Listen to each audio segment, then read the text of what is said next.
Este episodio de Nosotros los Clones es presentado por NordVPN, la forma segura de navegar. Mercado Libre, lo mejor está llegando. Mitsu, siente la electrónica. Samsung Galaxy, do what you can't. Bitcar, estrenar es rentar. Toyota Safety Sense. All Energy, all happiness. Nosotros los clones. Escucha Nosotros los Clones desde Spotify, Apple, Amazon, Google y todas las plataformas de podcast. Bienvenidos a una emisión más de Nosotros los Clones. Tenemos este programa que va a ser un poquito diferente por la ocasión, pero sobre todo por nuestro invitado. Está en la cámara, en la producción, el señor Pontón. Tengo yo a mi derecha a la licenciada Aura López. Y platícanos quién nos acompaña, Aura. De este lado tenemos a un periodista de negocios, amigo, colega de la Fuente Tecnología y conductor del programa Imagen Negocios, Rodrigo Pacheco. Es un gusto tenerlo aquí en este programa Nosotros los Clones. ¿Cómo estás? ¿Por qué te ríes? No, porque es imagen empresarial, pero se parece. ¿Qué dijo? Imagen en negocios. Pero es Grupo Pero Imagen. es Grupo Imagen. Grupo Imagen Exactamente, quedó. somos todos No así. dijiste Era lo que otra importaba. palabra. Exacto. Oye, el pues, caso es que le sabe a esto del business, Sí. las finanzas, los números y el dólar. Ay, sí. sí, más que nada. Se va a además llevar de que- el teléfono. Además de que estamos viajando juntos por un viaje que tuvimos hace unos días, se nos ocurrió invitar a Rodrigo porque él es experto en el mundo financiero, en temas que de repente pueden ser complicados, y al preguntarle si aceptaba, dijo, pues sí, ni modo, no es cierto. Cuando lo invitamos, le comenté, oye, a ver, Rodrigo, primera pregunta, ¿por qué el dólar está tan barato? ¿Y qué crees, mi querido? Que ya no está tan barato. De hecho, a partir de hace 2 días, justo cuando llegamos aquí, empezó a depreciarse el peso frente al dólar, que no es un tema del peso específico, es más bien que el dólar se empezó a apreciar. ¿Por qué se aprecia el dólar? Misterios de la naturaleza, pero en realidad hay varios factores. Cuando el mundo tiene miedo, en general, cuando hay cierto grado de incertidumbre, la gente tiende a ir a comprar dólares, que es lo más seguro, porque tú sabes que si cosas graves pasan, el dólar va a seguir siendo una moneda muy importante de la mayor economía del planeta, y en parte eso está explicando por qué ahora pues se ha depreciado un poco el peso, y se dice depreciar más que devaluar porque de repente Sí. eso es un concepto, digo, es una sutileza. Lo que pasa es que es un precio. Al final, lo que explica cuánto vale un dólar con respecto al peso, pues es el precio, ¿no? Claro. ¿Y qué lo determina? Porque a veces parece que es misterioso. Y en realidad es el sector externo. ¿Qué quiere decir el sector externo? Por ejemplo, ¿cuántos dólares entran a México por lo que exportamos en manufactura? Por lo que vendemos de aguacates. Luego, ¿cuántos dólares entran a México por los turistas que vienen de visita de otros países, principalmente de Estados Unidos?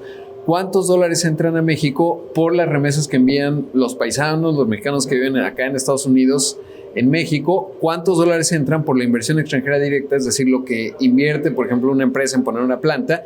Y en quinto lugar, ¿cuántos dólares entran a México en función de las inversiones financieras? ¿Qué quiere decir esto?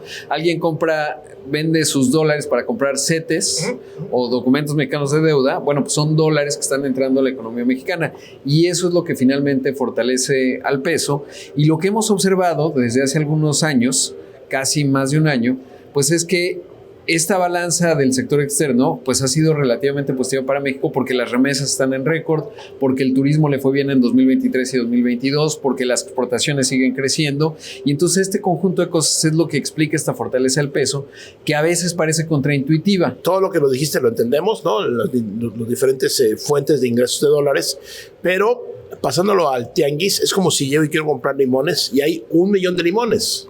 Exactamente, sí. O sea, digamos que lo que está ocurriendo es que si tú, por ejemplo, tienes 100 pesos y tienes 100 limones, pues cada limón va a costar $1. Pero si de repente tienes 200 limones, pues ese limón va a costar 50 centavos, ¿no? Sí. O viceversa, si de repente se reducen 50 limones y tienen los mismos 100 pesos, pues va a subir a $2 por limón. ¿No se acuerdan cuando Donald Trump ganó la presidencia, que sorprendió a todos en noviembre de 2016? Sí. Esa noche, lo recuerdo muy bien, el tipo de cambio fue, si no me falla la memoria, por ahí de 25. Sí. Hubo otro momento en donde hubo una depresión así súbita, fue cuando Donald Trump dijo: o se convierte en el muro o arancel progresivo. Sí. 25 pesos en menos de 24 horas. Entonces, cuando hay mucho miedo, a veces lo que pasa, y cuando hay nerviosismo con respecto a México, es que pues todos dicen, oye, vendo mis pesos, compro dólares, y entonces viene la depreciación, ¿no? Obviamente siempre hay más mecanismos mucho más sofisticados, pero básicamente eso lo explica. Pero en términos simples, entonces, cuando la gente se agobia porque el dólar está en 16 pesos, ¿es un sector determinado y sí tiene que agobiarse porque tienen inversiones en dólares y pierden dinero? ¿O más bien sí tienes que agobiarte? No, yo la verdad es que creo que no, o sea, he tenido este debate con algunos porque a veces yo digo, yo creo que es positivo que el peso esté fuerte. ¿Por qué? Porque si uno revisa la balanza total del país, resulta que importamos más de lo que exportamos. Y buena parte de lo que importamos está en dólares, todo está dolarizado. Y entonces si yo compro, por ejemplo, un teléfono, y no digamos un teléfono, maíz para alimentos, etcétera, está dolarizado. Si mi peso está más débil, me va a costar más caro eso que voy a comprar. Y entonces eso se me va a reflejar en inflación. Y venimos de un momento desde mediados de 2021, 2022 y 2023 en donde hemos tenido un proceso inflacionario importante. Si tuviéramos un peso más débil, esa inflación sería más alta. Entonces, en mi opinión, yo tengo colegas que lo disputan, es más positivo que tengamos un peso fuerte porque te ayuda en los precios, aunque te lastima un poco, por ejemplo, en la manufactura de exportación, claro. En las familias, 10 millones de familias que reciben remesas, pues obviamente compran un poco menos. Pero si lo ves en el agregado, como país nos beneficia más porque te ayuda a controlar los precios y que no suban tanto. ¿Cuál sería como el punto de equilibrio? O sea, porque igual un dólar a 14, pues ahí sí ya nos da durísimo. Un dólar a 25, pues también. Como es un mercado, se ajusta solo, ¿no? Si de repente el dólar se pusiera muy barato, lo que va a ocurrir es que vamos a comprar más cosas en dólares y se va a equilibrar, como el ejemplo de los limones, ¿no? De repente, si los limones bajan a 25 centavos, va a haber una gran demanda de limones hasta que otra vez el precio vuelve a alcanzar su nivel. Entonces, en realidad es un precio. De repente lo que pasa es que en otra época, el siglo pasado, ¿no? Cuando uno piensa en Luis Echeverría, José López Portillo, Miguel de la Madrid, etcétera, que decían, no, ya viene el fin de sexenio y ahí viene una devaluación. Y entonces todo el mundo se preocupaba y estamos acostumbrados a que había devaluaciones de manera recurrente. Y la verdad es que eso se acabó porque en parte el tipo de cambio, ese mercado, digamos, está formado en buena medida o garantizado por el Banco de México, ¿no? El Banco de México es el que, digamos, no controla porque no es un control, pero hay la oferta y la demanda de dólares que ocurre incluso fuera de México. De hecho, el dato es que 2/3 partes del intercambio pesos mexicanos dólares no ocurre en México. 2/3 partes. 2/3 partes ocurre alrededor del mundo, sobre todo en algo que se llama inversión de cartera, y es, digamos, si alguien compra bonos de deuda mexicanos o compra deuda de Bimbo denominada en pesos, fuera de México. Entonces no necesariamente es el mercado mexicano el que lo controla todo. Por eso es muy difícil que en un régimen como el que vivimos alguien pueda controlar el tipo de cambio. Y a veces está la tentación, por ejemplo, me pasa mucho que algunos sectores empresariales, ¿no? Dicen, no, pues debería hacer algo el gobierno. Y siempre les pregunto, ¿de verdad quieres que el gobierno intervenga en el tipo de cambio? No. ¿O prefieres seguir con el libre mercado en términos de tipo de cambio y que se encuentren donde se tenga que encontrar? ¿Qué es mejor? La realidad es que ¿por qué tenemos este sistema cambiario?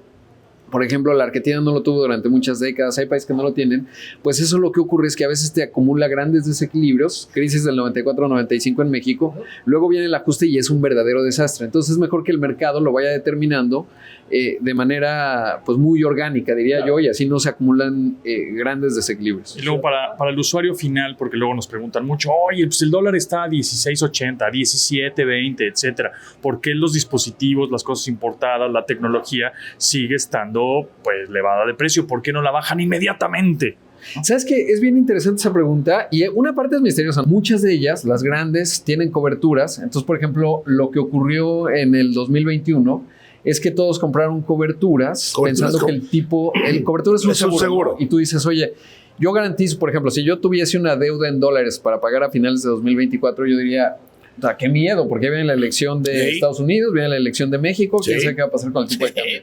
Y como yo no puedo, no yo, Rodrigo, sino una empresa no puede correr el riesgo de decir, oye, ¿qué tal que se va a 25? Pues desaparezco. Entonces lo que haces, contratas un seguro y dices, oye, yo quiero tener este seguro que me diga que el dólar va a estar en 19. Obviamente va a tener un costo para mí, pero yo garantizo que los dólares que voy a comprar hacia finales de este año van a estar en 19 pesos.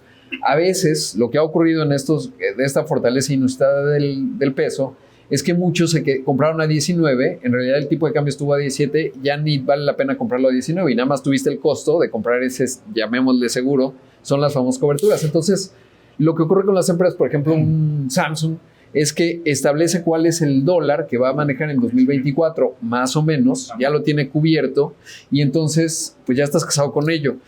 A veces cuando quieren ser muy competitivos, por eso vemos, por ejemplo, en los coches de lujo, te dicen, le vendemos este Mercedes con tipo de cambio de 17. Sí, preferencial. Preferencial. Porque es su cobertura. Porque es su cobertura y ya tenían esa estructura de costos planeada, digamos, para ese año. Entonces la cobertura, si yo la compro a 19 y el dólar está a 17, ¿pago 19? Estás obligado a cumplir tu contrato a 19 o a tener la penalización de no ejecutarlo. Pero también puedes ir a favor, es decir, que exacto. si el dólar subió a 25, de todas maneras te lo tasan a 19. Imagínate que tú tienes tu cobertura el 1 de diciembre y gana Donald Trump y Donald Trump dice, ¿saben qué? Ya me hartó esto del USMCA y TEMEC, se van al demonio. Y aunque no es presidente, dice, primero el 20 de enero, cuando esté ahí en el Capitolio de Casa Blanca, adiós TEMEC. Pues el tipo de cambio sería 26. Sí, tú ya tienes la garantía o ya tendrías la garantía de que tú te lo van a vender a 19. Claro. Entonces un poco eso lo explica. Otros son márgenes, porque también hay otro fenómeno. A partir de 2021 empezó un fenómeno inflacionario, es decir, todos los precios de los insumos para fabricar lo que me digan subieron. Entonces muchas empresas, para no trasladarlo al cliente, se comieron ese margen y cuando tienes un peso fuerte, a lo mejor ahí está tu margen que te estás comiendo. Sí. Que eso también en parte explica por qué no es tan rápido, digamos, el trasladar el dólar que yo compro en la ventanilla cambiaria, en el aeropuerto, donde sea, no se traslada directamente a los precios, ¿no? Porque la estructura no funciona así. Claro, no es tan directa. O sea, no es que si tú entras a Amazon o donde quieras y es $42 por 17, pues porque está tan caro aquí. Exacto. No es tan directo. No es tan directo. ¿Alguna recomendación para la gente que nos ve o nos escucha que está empezando a ganar su lana y le sobra un poquito? ¿Qué hacer con ese dinero que te sobra a la quincena o al mes? Pero sencillo, no me digas de coberturas y futuros, o sea, algo sencillo. Exacto, o sea, un CDO, un Collateral Debt Obligation. No es cierto. No, sin riesgo. Eso no existe, esa es la gran pregunta, ¿no? Pues siempre hay un riesgo en cualquier inversión que hagas, pero lo que hay que saber es, yo sí soy muy de la teoría de Warren Buffett, ¿no? Warren Buffett es uno de las personas más prósperas del planeta y es un tipo que dice, yo no invierto en lo que no entiendo. Es uno de los mejores amigos de Bill Gates, por ejemplo. Sí, cuando Bill Gates era muy joven, se hizo amigo de Warren Buffett, tipos brillantes ambos.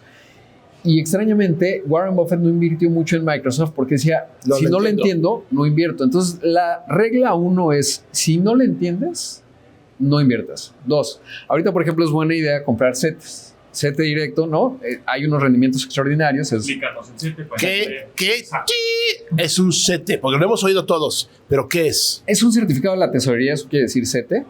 Son deuda que coloca el gobierno mexicano, deuda que está garantizada. O sea, de repente hay miedo de, oye, y si bueno, sí hay escenarios, siempre hay un riesgo, pero es realmente mínimo. Y es, digamos, la forma con la que el gobierno se va financiando. Y eso no lo quiero complicar demasiado, pero está vinculado a la tasa de interés. Hoy, en México, la tasa de interés, la tasa de referencia que establece el Banco de México está en su nivel más alto histórico, que es 11.25%. Anual. Anual. El CETE siempre se va a mover muy cerca de la tasa de referencia. Y como la tasa sigue siendo muy alta, pues por eso el CETE está pagando también. Lo que hay que buscar, otro aspecto muy importante. 1, hay que ganarle a la inflación. La inflación ahora cerró en 4.66% en diciembre. Entonces, mientras tú tengas un rendimiento por encima de la inflación, es buena idea porque quiere decir que tu dinero no se hizo más pequeño. Esa es una. Pero la segunda y más importante es, si algo les ofrece, cuando llegan y dicen, no, yo tengo un cuate que se está en esa cosa de las coberturas, ¿no? Son muy comunes el Forex y no sé qué, ¿no? Dice, y te promete que hasta 50% de interés. No. Eso no existe. No. Si llega el típico que te dice, no, es que yo tengo un cuate que es una empresa y te garantiza, si te metes a la app, y 70%. O eso que aparece luego en los banners, en los sitios, muy común en todo tipo de sitios serios, y no porque es el famoso Programmatic, que dice, invierte en Pemex. Carlos Slim no quiere que sepas esto, ¿no? Ya le das clic y es un esquema ahí fraudulento de inversión. Lo que duplique tu dinero, o sea, lo que si las tasas están, haz de cuenta, entre 10 y 20%, así, si encuentras el elixir de la inversión, y alguien llega y te dice, yo te ofrezco 60%, probablemente es una estafa, ¿no? Y hay que cuidarse mucho de las estafas porque eso es peligroso. También hay unos anuncios que es invierte 250 en Amazon y ten un sueldo extra. Exacto. Totalmente patrañesco. Y luego hay formas, hay por ejemplo en la Conducef, hay una cosa que se llama el registro, digamos, de empresas. Tú pones Conducef, ahora acabo de olvidar el nombre, CIEPSE me parece que se llama. No, sí, bueno, que tú pones Conducef registro de empresas. Te va a aparecer un link y tú pones, o sea, cuando te dicen, oye, no, que es que Matuk Coin me está invitando a unas inversiones increíbles. En México, el marco regulatorio lo que te dice es que si tú quieres captar dinero del público inversionista, tienes que tener un registro ante la CNBV, la Comisión Nacional Bancaria de Valores, y la Conducef. Y entonces la Conducef lo que hace es que pues tiene un directorio y yo pongo Matuk Coin. Oye, no tiene registro ante la Conducef. Es ilegal. Hijo, no necesariamente es ilegal, pero ya me hace pensar que aquello no está bien. A veces me he encontrado hay una que le di mucha cobertura que se llama ahora acabo de olvidar el nombre, pero tenía Pachecoin. Pachecoin. No, habían hecho hay unos estafadores de mucho tiempo, por ejemplo, muy centrados en Guadalajara, etcétera. Uno de apuestas. Había se llamaba Escoin. Me acuerdo el nombre de la persona, se llama Sergio Peñuñuri. Seguramente va a volver a surgir, ¿no? Por ahí. Pues. Porque se van reciclando y entonces te ofrecía hay unas cosas con Escoin. Y luego ahora lo he visto que está metido se metió en el tema de los NFTs, ¿no? Y estafa a las personas. Entonces, si tú buscabas, llegaron a tener su registro y luego ya desaparecieron. Entonces, no te garantiza que el que tengan un registro no van a ser fraudulentos, pero sí ya es mucho más difícil porque tienen que pasar una serie de criterios que lo hacen mucho más complejo. Pero básicamente lo básico es, si alguien te ofrece, oye, es que yo soy el primo de Slim, me va a dar... Eso realmente no existe. Ahora, ¿cómo consigues los CETES? ¿Vas a un banco? Hay dos formas. Lo puedes comprar a través de tu banco. Y otra forma es que te metas a la página de CETE Directo, que es del gobierno. No es muy amigable y está acotada hasta 15,000 pesos.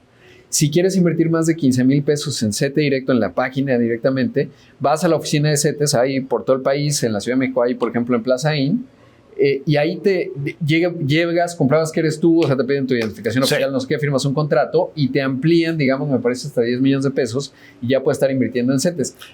Todo hay que tener siempre cuidado porque todo tiene un riesgo. Lo que hay que estar atentos, por ejemplo, los que están metidos en CETES, que ha crecido muchísimo porque da muy buen rendimiento, es cuando la tasa de referencia empiece a bajar, entonces tienes que empezar a ver que empieza a moverte a lo mejor porque lo que no quieres es estar por debajo de la inflación, ¿no? Entonces un poco eso. Una pregunta, si yo meto 10,000 pesos a CETES y gano 1,000 pesos al año, ¿no? Dejarlo sencillo, ¿cuánto pago de impuestos? Eso es bien interesante. A partir de 2024 subió el impuesto sobre renta fija y es 1.40%. 1.40 de lo que gané. De lo que ganaste, exactamente. Y hay que ver, porque es un universo el de los impuestos. Sí. Hay que ver si se acredita, si eres persona profesional con persona física con actividad empresarial. Las empresas no están dentro de ese caso, si eres asalariado, etcétera. O sea, y supera cierto rango de ingresos, pues es otra historia. Claro. Entonces ahí sí, yo creo que es más fácil consultarlo con un contador porque cada caso es muy específico. Pero diría que lo que hay que ver, por ejemplo, si el CETE está pagando 11.30 y te están quitando 1.4 sobre el rendimiento, pues hay que restarlo al rendimiento que te está dando, ¿no? Claro. Y en renta variable, que es acciones, también hay un impuesto que se tiene que acreditar y ese es sobre el activo, ¿no? Pero bueno, la verdad es muy especializado. ¿Qué opinas de las fintech, por ejemplo, ahora que las fintech están ofreciendo algunas 15% anual? Bueno, me parece fantástico. O sea, por ejemplo, ¿cuáles son las que igual recomiendas, conoces o que están por ejemplo, bien cimentadas? Va muy rápido. Sí. Va muy rápido. Ahorita que acabes ya voy a preguntar algo. Va muy rápido. Yo ahorita quiero preguntar algo. Nada más, por ejemplo, voy a preguntar qué es una fintech. Bueno, exacto, es una gran pregunta. Que además conoces muy bien, mi querido Matuk. Fintech quiere decir Fin Technology, ¿no? La conjunción de servicios financieros y tecnología. El término surgió acá en Estados Unidos. Todos recordarán Jack Dorsey, ¿no? El que era presidente de Twitter. Él fundó una que se llama Square, que es el equivalente a Clip en México, ¿no? Que es un pequeño cuadrito en donde tú podías transaccionar. Y en esa época se le empezó a llamar fintech, ¿no? ¿Cuáles fintechs hay en México? Por ejemplo, hay serias grandes, ¿no? Nu, que en Brasil sí es Nubank, en México nada más se llama Nu y está en proceso de buscar su licencia bancaria. Está una que se llama una de un argentino que se llama Pierpaolo Ualá. En fin, hay varias, ¿no? Mexicanas Confío, en fin, de varios y de distintos ángulos. A mí me parece que son muy positivas porque ayudan, uno, a ponerle presión a los bancos en términos de competencia. Eso es bien importante. Dos, a mejorar la inclusión financiera, aunque la realidad es que muchas de ellas están atacando al mercado de los que ya tienen. O sea, si tú ya tienes una tarjeta de crédito, pues a lo mejor te van a ofrecer a ti, que ya eres un cliente, digamos. Claro. Y lo que requiere México es que personas que no tienen una cuenta de banco, que no tienen una tarjeta de crédito, etcétera, la tengan. Sí. Porque eso es lo que permite generar mayor riqueza, ¿no? De repente hay que tener cuidado, digamos, en la dimensión de finanzas personales. El conjunto de tus deudas supera el 40% de tus ingresos, ¿no? Y hay que sumarle ahí, por ejemplo, la hipoteca, los meses sin intereses, etcétera. Tu gasto corriente. ¿Por qué? Porque, y luego, por ejemplo, una cosa importante, si ustedes tienen más de 3 tarjetas, están en un error. Yo sé que muchos se creen muy sofisticados y dicen, no, yo las manejo todas, tengo 18 alarmas. La posibilidad de que los cortes de las tarjetas se te vaya alguno es muy alta. Sí. Entonces, conviene tener 2 tarjetas de crédito básicamente, ¿no? Y 2, yo por ejemplo, así consejo personal, casi no me dedico al tema de finanzas personales, pero ¿qué hago yo? No me importa el corte, yo el primero de cada mes pago mi tarjeta, no me importa si el corte es hasta el 15 de ese mes, etcétera. ¿Por qué? Porque si no se me va a olvidar. Obviamente hay que ser totaleros. Sí. No debes pagar el mínimo en la tarjeta de crédito, es un error. Pero es el mundo ideal.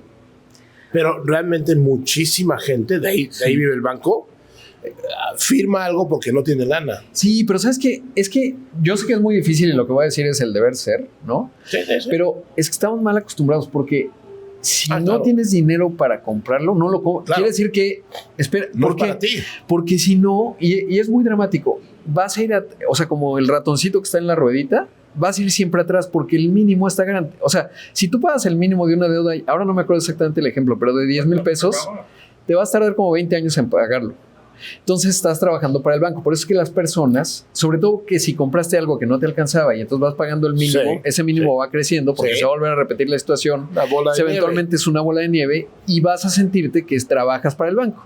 Y es lo típico que dices, no, pues ya, y luego pagas con una tarjeta a otra y aquello es un desastre. Sí. Realmente, sí, o sea, digamos, lo básico es, como no gastas más de lo que tienes, entonces usas la tarjeta de crédito como medio de pago. Sí. Porque de otra forma vas a acabar trabajando para el banco. Sí, estoy de acuerdo. Exacto. Oye, Rodrigo, ya están viendo que aquí en Los Clones tenemos clases de finanzas personales y de inversiones y coincidimos en este Galaxy Unpacked en donde se hablaba de la inteligencia artificial y de cómo Samsung creó como un botoncillo para que este tema sea 800,000 veces más fácil. 2 preguntas. La primera es, en ese sentido, ¿hay como alguna especie de aplicación o algo súper fácil que nos ayude a mover nuestro dinero de esa forma tan sencilla? ¿Sabes qué? Hoy por hoy no hay. O sea, hay por ahí algunas soluciones de GBM y tal, pero no en México. O sea, por ejemplo, acá en Estados Unidos hay una cosa que se llama Robinhood, que tú pones de tu cuenta de cheques, ¿no? Y entonces lo pones y empiezas a comprar y vender acciones. Hay que poner atención a las comisiones porque cada venta y compra de acción que haces te cobra una pequeña comisión. Entonces ahí se puede ir tu rendimiento, entonces hay que tener mucho cuidado. 2, por ejemplo, yo no creo, y conozco de verdad mucha gente muy sofisticada, que le ganas al mercado. De hecho, hay una gran apuesta que hizo Warren Buffett, ¿no?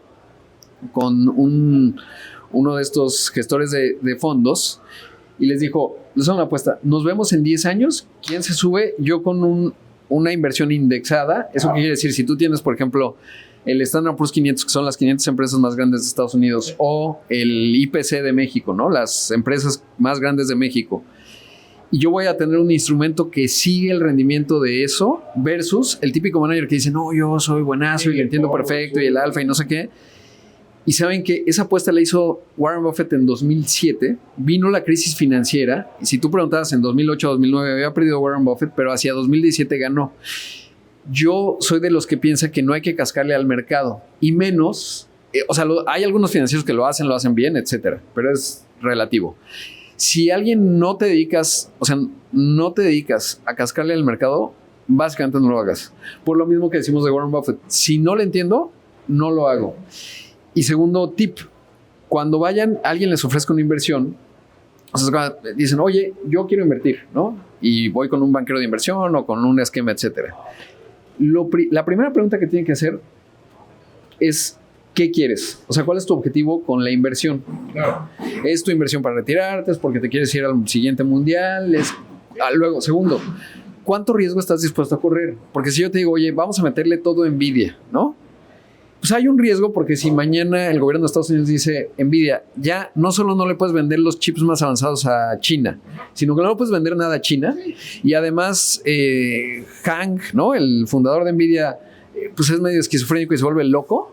Y entonces el precio de tu acción, o Tesla, por ejemplo, es otro buen ejemplo, pues dices, oye, sí puede ser que te va a ir muy bien, pero estás corriendo un riesgo importante si toda tu inversión la colocas en las manos de Elon Musk, ¿no?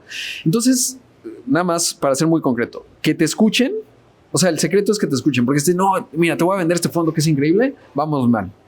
Y lo segundo es que te puedan explicar más o menos cómo funciona. ¿Cuál es la técnica que incluso algunos periodistas usan? Los que hemos sido editores, te ha pasado que te dicen, oye, ¿y qué presentaron?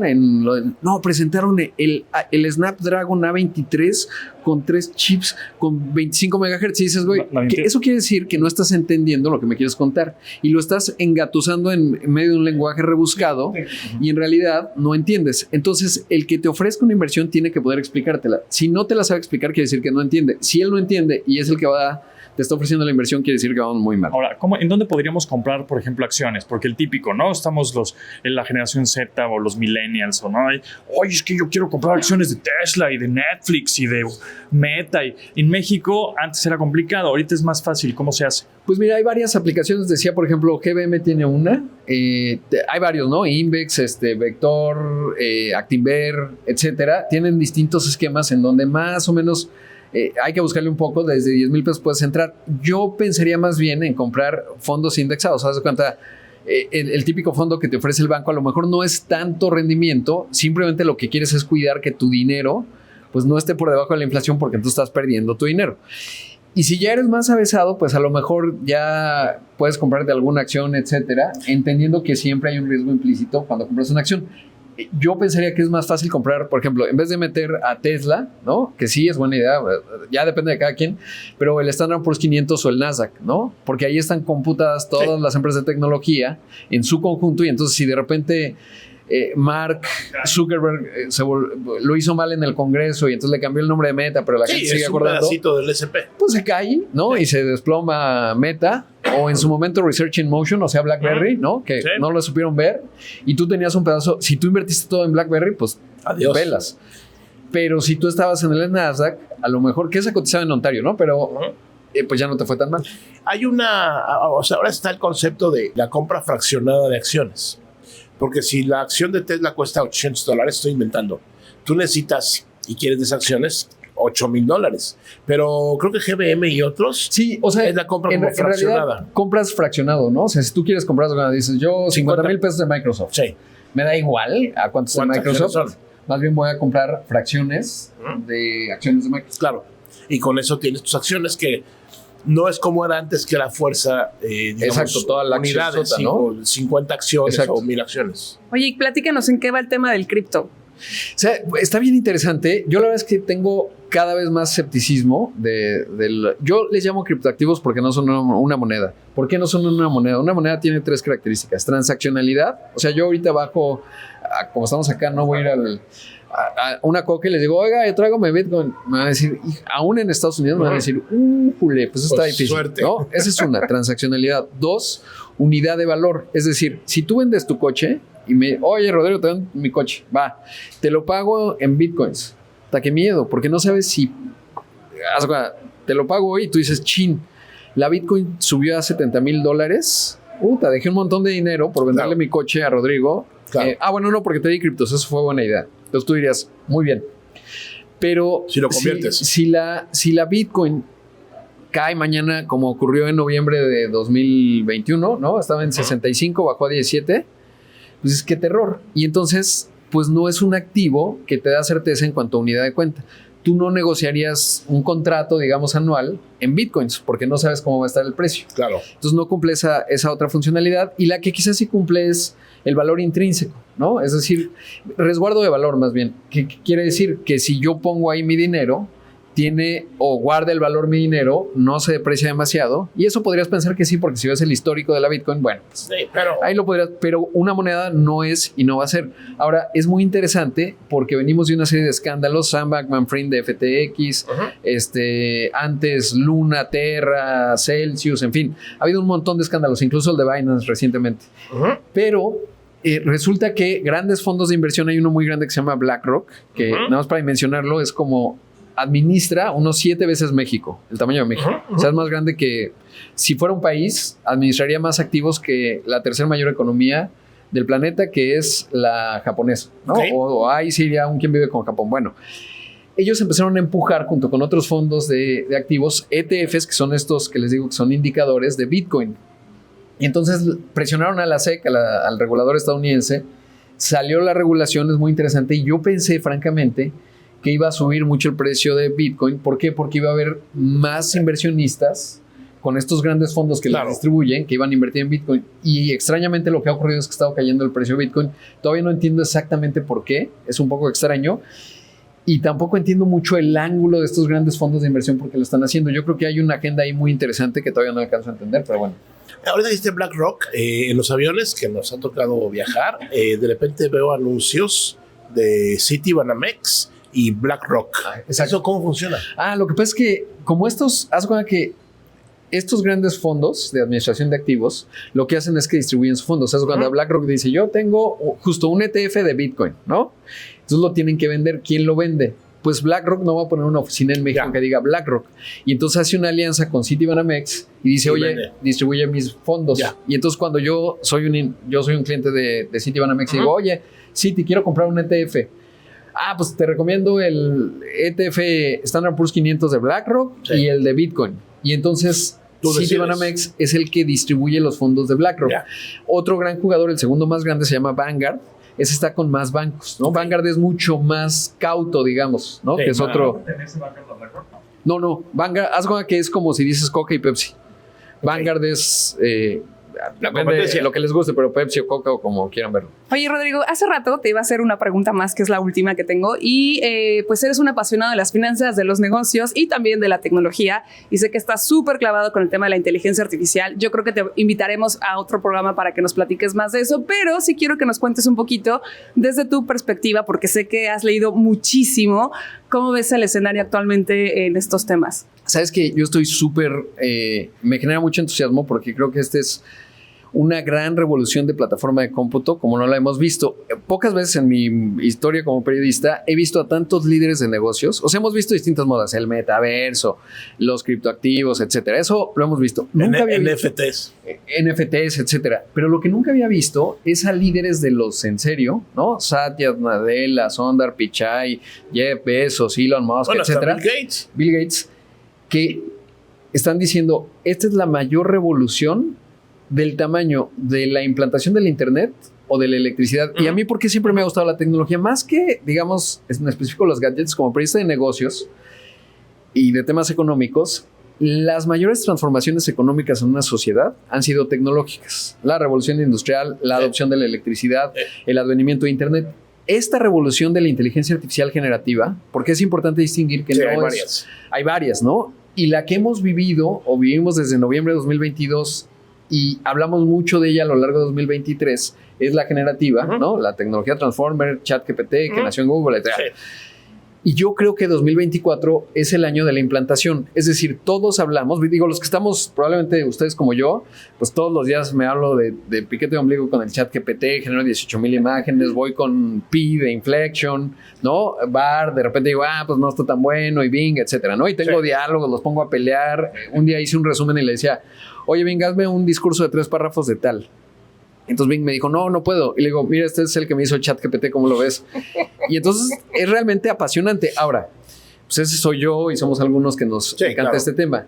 El asunto es que yo creo que en 2024 lo que vamos a ver es una adopción masiva de la inteligencia artificial generativa. ¿Por qué? Lo creo así. Porque ya tienes jugadores grandotototes como Samsung en los dispositivos, como Microsoft que ya lanzó Copilot Pro, como Google que tiene una potencia muy grande en un ecosistema de productos muy grandes, AWS que es el proveedor de nube de todos básicamente o de una buena parte.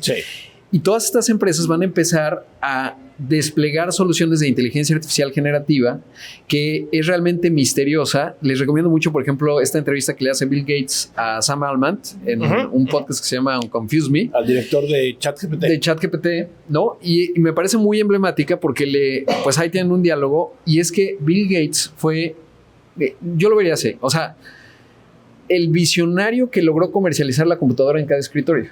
No es el que la vio, porque la vio Steve Jobs y la vieron otros, quizás lo hacían con mejor arte, etcétera.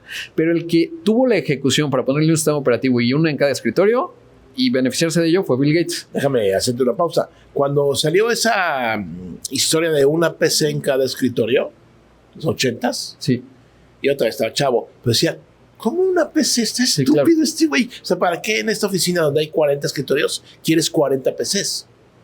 Era una cosa absurda. Pero el cuate ya Pero lo le pensaba pegó. y lo logró. Ahora, ese personaje, que era un gran programador, le entendía muy bien, entrevista al otro personaje que está haciendo más o menos lo mismo en la inteligencia artificial generativa. ¿Y qué me ha ocurrido? Y seguramente ustedes también, con directores de empresas de tecnología y gente que está, digamos, tomando decisiones, dicen, no, eso de me acuerdo del año pasado, digamos, y cuando nació el ChatGPT, cuando lo presentaron al público, decían, es un chatbox glorificado. ¿Eso qué? ¿Cómo le va a pegar a mi P&L, no?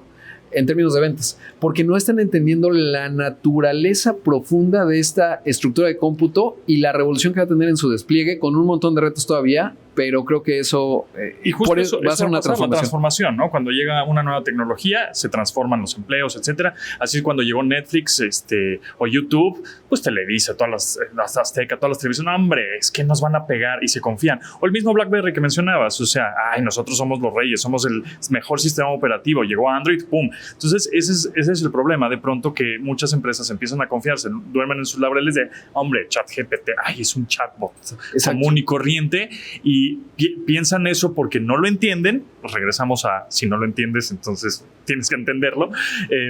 Y no lo entienden porque le dan miedo a lo desconocido, o se duermen en, si yo ya tengo lana, ya soy millonario, ya para qué quiero seguir evolucionando.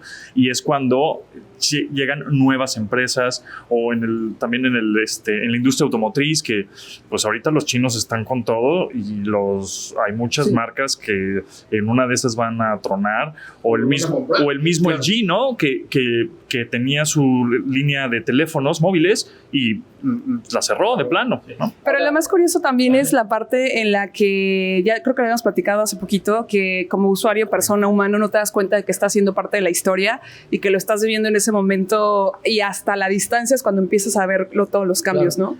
Sobre todo porque a mí por ejemplo, ahorita que hablamos de la electrificación de la electromovilidad, ¿no? De la combustión interna al eléctrico, de Netflix, ¿no? Está muy bien. La diferencia, y por lo cual esto me genera más entusiasmo que cualquier otra revolución que me ha tocado observar, es que esta es transversal y profunda. ¿Por qué? Porque hoy tú le puedes colocar inteligencia artificial generativa a cualquier capa de productos. Si me quiero ver muy sofisticado, por ejemplo, están los ERPs, ¿no? De las empresas. Sí. Enterprise Resource Planner, ¿no? Software de control, digamos, la producción. Bueno, la multimodalidad, que es lo que viene en 2024 y hacia adelante, es como el ChatGPT. A mí me impresionó mucho. Tengo un buen amigo que le entiende, y entonces le digo, oye, ¿ya viste que está DALL-E 3, no? DALL-E 3, pues es dentro del ChatGPT. Hoy ya puedes ponerle, hazme un flamingo de color azul que esté volteando al horizonte, y lo genera. Me dice, no, ya intentaste subir un Excel. Y entonces me doy cuenta y tiene la parte de data. Y entonces hubo un Excel que casualmente estaba viendo el PIB de los estados, o sea, la economía de los estados del 80 a la fecha. Subo el Excel y le digo, ¿cuál es el estado que más ha crecido de 1980 a 2021? Y la base de datos que la bajé del INEGI estaba toda revuelta. Entonces me dice, Aguascalientes 350%. Okay. Y entonces le digo, grafícalo. Y lo grafica. No, bueno, me volví loco. Sí. ¿Y qué es lo que hace? ¿Cuál es la multimodalidad? El o sea, la inteligencia artificial generativa interpreta el lenguaje, se conecta con Python, que maneja bases de datos con inteligencia artificial, la interpreta y luego me regresa conversacionalmente el resultado y luego lo grafica. Entonces, lo que está ocurriendo con la inteligencia artificial generativa es que va a modificar transversalmente, como lo hizo el Internet, nuestra vida política, nuestra vida social, por lo tanto, nuestra vida económica. Y siempre, y ya con esto termino, pues soy de ideas largas, como pueden ver, pero yo me acuerdo mucho, a veces lo digo en conferencias cuando en enero de 2007, a finales, ¿no? Estaba Steve Jobs y dijo una cosa más, el iPhone. Entonces me he puesto a revisar las hemerotecas en los periódicos en México. Obviamente, en enero de 2007, la discusión que estaba en México era que el presidente legítimo, ¿no? Provenidos de la elección 2006, estaba el plantón en Reforma, y todas las discusiones eran que si Calderón iba a lograr tener la composición del Congreso para sacar la reforma que se necesitaba, y que si Andrés Manuel López Obrador, etcétera, etcétera. Y eso ya ni nos acordamos de cuáles eran las discusiones. Lo que cambió la vida de todos los mexicanos, hay más de 100 millones de teléfonos inteligentes en México, fue lo que dijo Steve Jobs.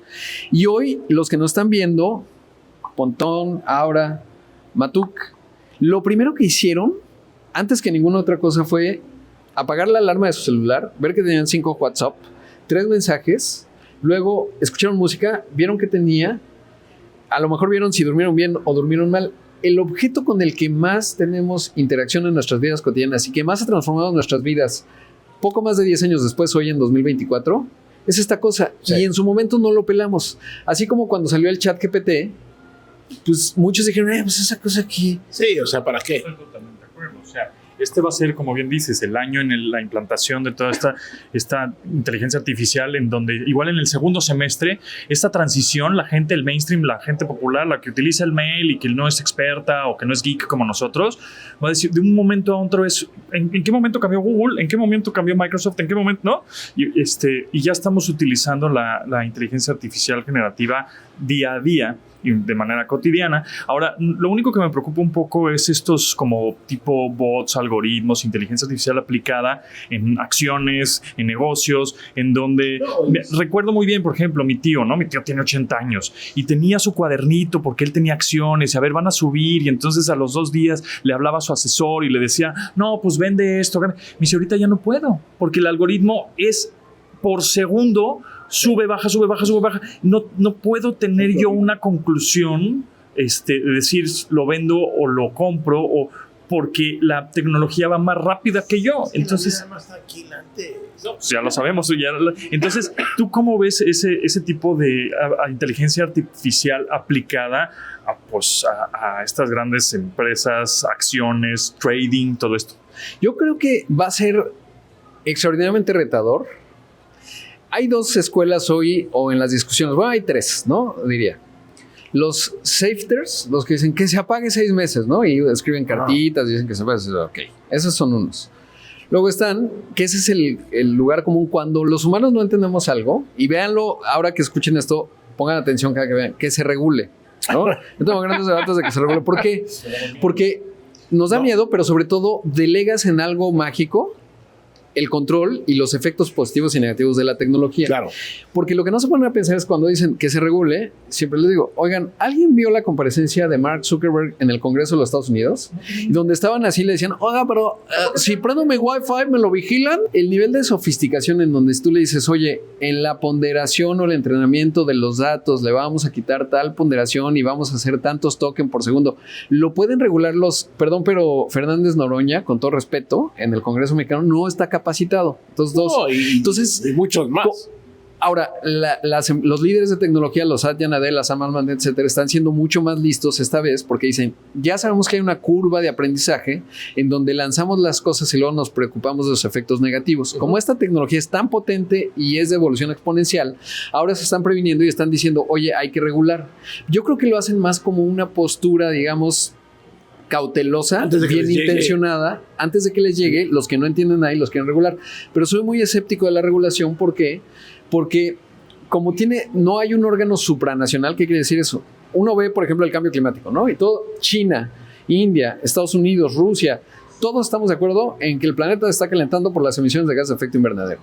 Y todos van a la COP y todos 2 años después dicen, no voy a poder cumplir porque esto es muy complicado, etcétera. ¿Por qué? Porque no hay un órgano global que sancione. Con la inteligencia artificial pasa lo mismo.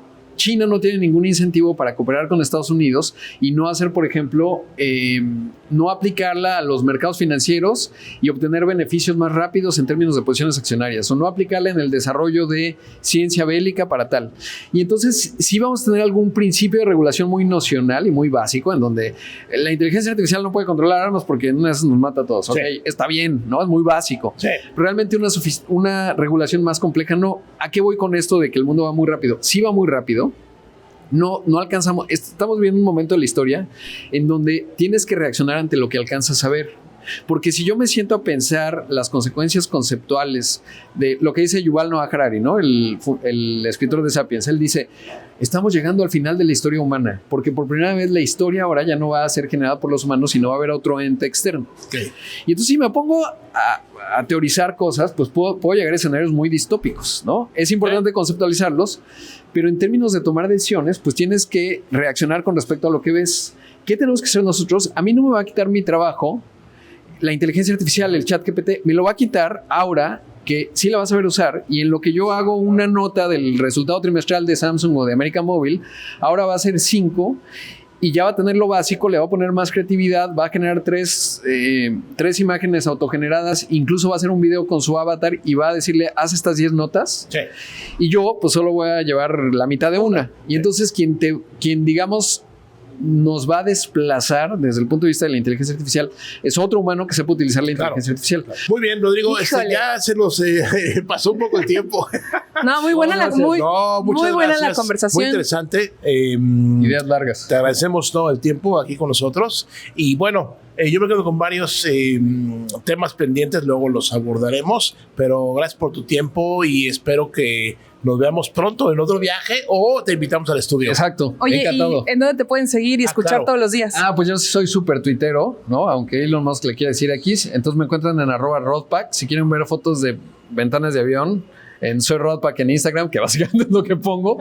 Esa red no es tan profesional, pero la otra, pues ahí estoy tuiteando todos los días, todo el tiempo. ¿Y en la radio? Y en la radio, claro, en Imagen Radio, temprano, a punto de las 6 de la mañana. Si escuchan Imagen Radio, que está cumpliendo 24 años, seguro me van a escuchar porque vivo ahí. Muy bien. Muchas gracias. Gracias. Rod. Este episodio de Nosotros los Clones fue presentado por NordVPN, la forma segura de navegar. Mercado Libre, lo mejor está llegando. Mitsu, siente la electrónica. Samsung Galaxy, do what you can't. Bitcar, estrenar es rentar. Toyota Safety Sense. All energy, all happiness. Nosotros Los clones. Nos escuchamos en el siguiente episodio. Recuerda que somos nosotros. Nosotros los Clones.